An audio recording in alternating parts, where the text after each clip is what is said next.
Dievs ielēja pļavā tēju, lai smaržo, lai ātrāk dziest. Mums atliek sagaidīt vēju, vai jāmācās klusējot ciest.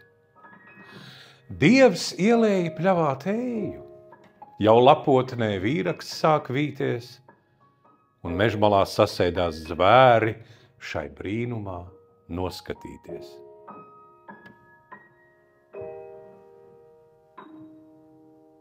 Mīļie skatītāji Amerikā!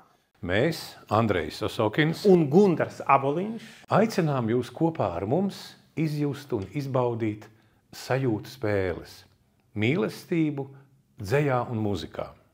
Tiekamies oktobra beigas un novembra sākumā Amerikā, austrumu krastā.